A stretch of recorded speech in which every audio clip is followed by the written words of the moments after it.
తాకట్లో ఉన్న మీ బంగారాన్ని విడిపించి ఆ రోజు ఆన్లైన్ రేటుకి కొంటాం. Sharma gold company.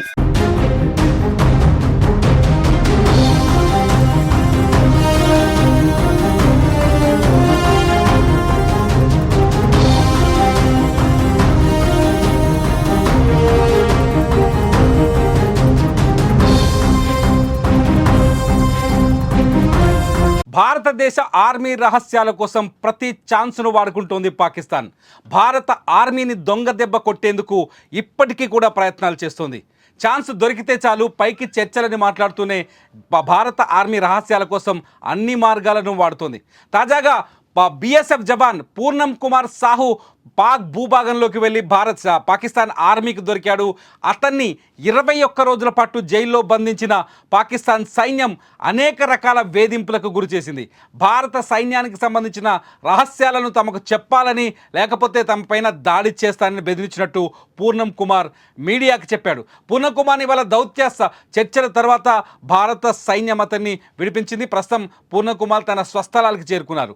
పాకిస్తాన్కు తమ భూభాగంలోకి బీఎస్ఎఫ్ జవాన్ పూర్ణం కుమార్ 21 రోజుల క్రితం కేవలం చెట్టు నీడ కోసం సరిహద్దును దాటి అవతలకి వెళ్ళాడు. ఆ సమయంలో బార్డర్ ఫోర్స్ అతన్ని పట్టుకొని బంధించిన తర్వాత పూర్ణం కుమార్ సాహుని అదుపులోకి తీసుకొని దాదాపు 21 రోజుల పాటు అతన్ని తమ జైల్లో పెట్టింది. పూర్ణం కుమార్ని జైల్లో ఉంచినంత కాలం కళ్ళకు గంతలు కట్టి ప్రశ్నించారు.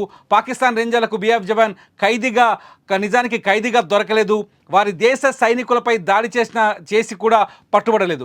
ఎండకు తాళలేక అస్వస్థకు గురైన చెట్టు నీడ కోసం వెళ్ళి పాక్ భూభాగంలో చెట్టు కింద కూర్చున్నాడు.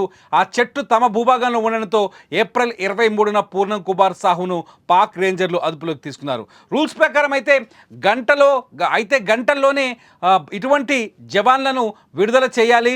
2-3 రోజులు లేదంటే 2-3 రోజుల సమయం తీసుకొని వదిలిపెట్టవచ్చు. కానీ భారత్తో ఉద్రిక్త పరిస్థితుల నేపథ్యంలో పూర్ణం కుమార్ సాహును 21 రోజులు బందీగా ఉంచుకుంది పాకిస్తాన్. అయితే ఈ సమయంలో అతన్ని హింసించినట్టు సంబంధిత వర్గాలు కూడా వివరాన్ని బయటపెట్టాయి.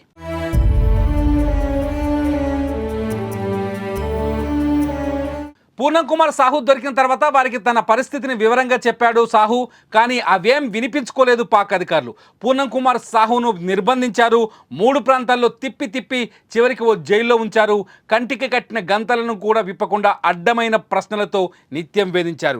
శారీరకంగా హింసకు గురి చేయకపోయినా మానసికంగా మాత్రం కుంగదీశారు. సరిహద్దుల్లో భద్రతను ఎలా మోహరించారు, ఎంతమంది సైనికులున్నారు, సైన్యానికి ఎవరు నాయకత్వం వహిస్తున్నారు, వారి ఫోన్ నెంబర్లు ఏంటి అంటూ ప్రశ్నల వర్షం కురిపించారు. కానీ పూర్ణం కుమార్ సాహు నోరు మెదపలేదని తెలుస్తోంది. పూర్ణం కుమార్ సాహు వద్ద మొబైల్ ఫోన్ లేకపోవడంతో వారికి ఎలాంటి ఆధారాలు కూడా దొరకలేదని అర్థమవుతోంది.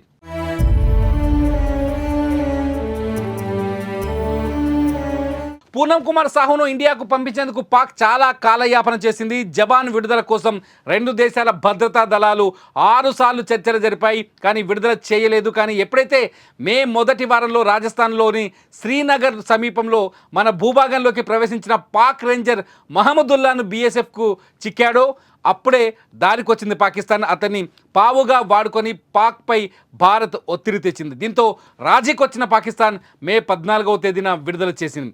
అటారీ జాయింట్ చెక్పోస్ట్ ద్వారా భారతదేశానికి పూర్ణం కుమార్ సాహుని అప్పగించారు. అయితే అతడిని పాక్ సమాచారం కోసం చిత్రహింసలు చేసిందనే వార్తలు బయటకు రావడంతో ఆ దేశంపై ఇప్పుడు తీవ్ర ఆగ్రహం వ్యక్తమవుతోంది.